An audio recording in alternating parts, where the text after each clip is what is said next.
வணக்கம். நான் சத்யவார்ஷா.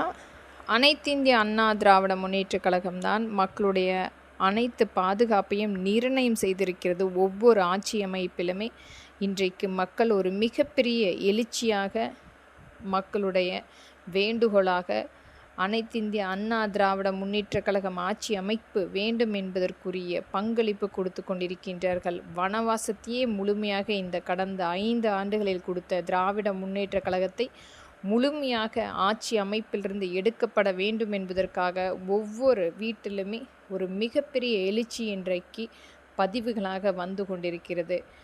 ஒவ்வொரு பெற்றோர்களுமே இன்றைக்கு குழந்தைகளை பத்திரமாக பார்த்து கொள்ள வேண்டிய கட்டாய சூழ்நிலை இந்த திராவிட முன்னேற்றக் கழகம் நமக்கு இன்றைக்கு கொடுத்திருக்கின்றது.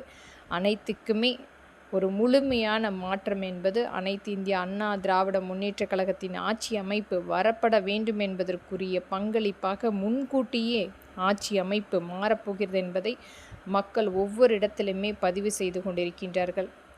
நம்ம இடத்திலிருந்து எடுக்கப்பட்ட சொத்துக்களை முழுமையாக பறிமுதல் செய்து மக்களிடத்தில் கொண்டு வந்து சேர்ப்பதற்குரிய பரிசீலனை மத்திய அரசு எடுக்கப்பட வேண்டும் என்று மத்திய அரசை இழிவாக ஒவ்வொரு இடத்திலுமே இவர்களுடைய பண ஆதிக்கத்தை வைத்து ஒரு ஆளுநரை அவமதிப்பு செய்து எந்த ஒரு சட்டத்திருத்தையுமே நேரடியாக தமிழ்நாட்டு மக்களுக்கு கொண்டு வராமல் இவர்களுடைய குடும்பத்துக்காக மட்டுமே மக்களிடத்தில் கொண்டு வரக்கூடிய நிதியை எடுத்து முறைகேடான வழியில் இன்றைக்கு மிகப்பெரிய ஒரு ஆடம்பரமான உலகத்திலேயே மிகப்பெரிய பணக்கார குடும்பங்களாக இன்றைக்கு திராவிட முன்னேற்றக் கழகத்தினுடைய சொத்து மதிப்பு அதிகரித்து கொண்டிருக்கிறது.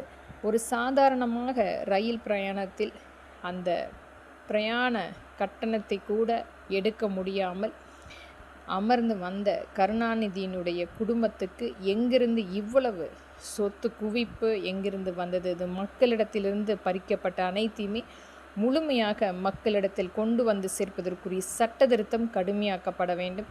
ஒரு 50 வருடங்களுக்குரிய அனைத்து வகையான தணிக்கை ஏற்படுத்தப்பட்டு இவர்களுடைய சொத்துக்களுக்கு முழுமையான பங்கீடாக எங்கிருந்து வந்தது என்பதை முழுமையாக விசாரிக்கப்பட வேண்டும். சன் நெட்வொர்க் மற்றும் கலைஞர் நெட்வொர்க் உரிய முதலினுடைய அனைத்து வகையான தணிக்கை ஏற்படுத்தப்பட்டு ஒரு கடுமையான சட்டமாக கொண்டு வந்து அனைத்தையுமே பறிமுதல் செய்து மக்களிடத்தில் கொண்டு வந்து கொடுப்பதற்குரிய ஒரு சட்ட திருத்தத்தை மத்திய அரசு ஏற்படுத்த வேண்டும். இன்றைக்கு எத்தனை முறை மத்திய அரசை இழிவாக பேசிக்கொண்டிருக்கும் இந்த திராவிட முன்னேற்றக் கழகத்துக்கு ஒரு நல்ல பாடம் எடுப்பதற்குரிய அமைப்பு கண்டிப்பாக